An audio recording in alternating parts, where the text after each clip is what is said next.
Bienvenue à tous les observateurs pour cette nouvelle séquence à propos d'un phénomène actuellement observable, la nova Cassiopée 2021. C'est une nova qui est visible aux jumelles actuellement. Elle a été découverte par Yuri Nakamura au Japon, magnitude 9,6 au moment de la découverte, sur une image CCD qui n'était pas filtrée et prise avec un simple téléobjectif de 135 mm ouvert à 4. Elle a été découverte le 18 mars et ses coordonnées sont 23h24 47,73 secondes et sa déclinaison 61 degrés 11 minutes 14,8 secondes et ce aux coordonnées 2001. Elle a l'aspect spectroscopique d'une nova classique, elle est située à 5600 années-lumière. Il s'agit d'un couple étoile géante rouge ou en train de le devenir, couplé à une naine blanche, donc une étoile en toute fin de vie, une étoile à une densité très importante et qui n'est pas plus grande que la Terre. Et lors d'un rapprochement des couches extérieures de la géante rouge, elle s'est approchée de la limite de Roche, donc de la naine blanche, et donc il y a aspiration d'hydrogène qui va se mettre en accrétion autour de la naine blanche. La naine blanche ayant un pouvoir d'attraction gravitationnelle très important, on assiste à un échauffement entre 10 et 15 millions de degrés des couches extérieures de ce nuage d'accrétion, ce qui provoque une explosion, et l'explosion provoque la supernova. Une fois le nuage refroidi, cette explosion bien sûr donnant lieu à une fusion thermonucléaire, on assiste à une disparition de l'étoile et ce phénomène peut se reproduire.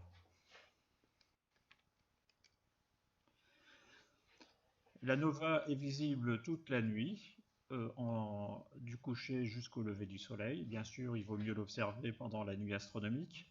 Elle passe au méridien inférieur en cours de nuit et elle sera de plus en plus basse sur l'horizon en début de nuit et de plus en plus haute en fin de nuit. Là, nous voyons sur le graphique les heures dans la nuit, les dates.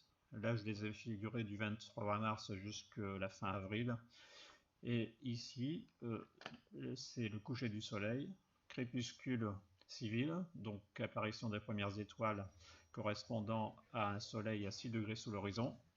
Ici, le crépuscule nautique, qui correspond à l'apparition des étoiles de 4e magnitude, dont l'étoile polaire. Et ici, un petit peu plus loin, le crépuscule astronomique, donc apparition des étoiles les plus faibles.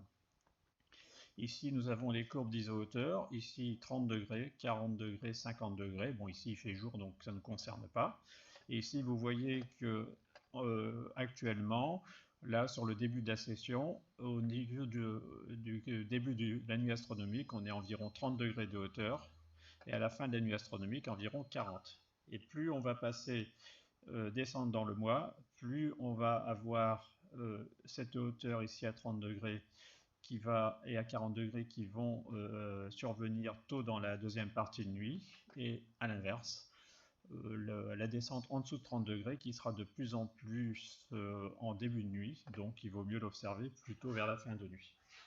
Sur le graphique, vous avez aussi les heures de lever de la Lune, qui sont présentes ici, les heures de coucher. Donc toutes ces zones-là, c'est la Lune qui occupe le ciel. Ces zones-là, c'est la Lune qui occupe le ciel aussi, ce qui n'empêche pas actuellement de voir la nova, puisqu'elle est très facilement photographiable, même malgré la pleine Lune et un quart de lune intense. Elle est située entre la constellation de Cassiopée et la constellation de Céphée, mais sur le territoire de Cassiopée, facile à trouver parce qu'à proximité immédiate, environ 33 minutes au sud de l'amas ouvert Messier 52, qui est facile à observer. Là, vous la voyez avec Messier 52, on a un alignement de 4 étoiles assez caractéristique, un angle droit ici, et on trouve la nova juste à côté.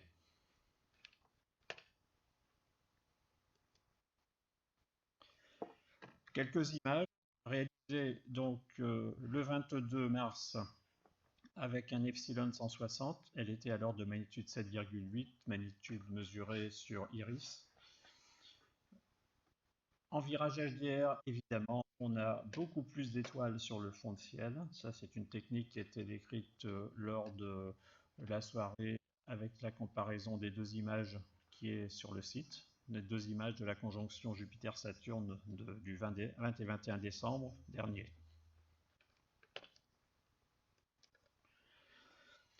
Là, une autre image qui a été prise le 23 mars. On voit que la magnitude était à 7,73. Elle a été prise, cette image, avec un Célestron 925, donc 235 mm de diamètre. Donc évidemment, le champ est un petit peu plus fin, il y a plus d'étoiles.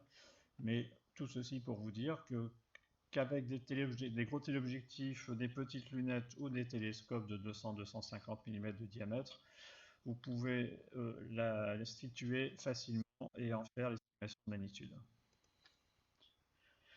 Là, une image prise une semaine plus tard, donc c'était le 27, quelques jours plus tard, le 27 mars,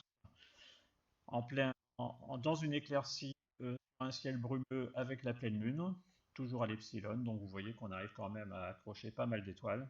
Et là, elle commence à perdre un tout petit peu d'éclat puisque sa magnitude est de 7,93. Merci de votre attention et bonnes observations. Bien sûr, vous pouvez envoyer les images qu'on peut mettre sur le site de l'Observatoire, éventuellement refaire avec une vidéo ou prolonger celle-ci avec vos résultats. Le site de l'Observatoire, c'est www.astrosurf.com/obscf. À bientôt.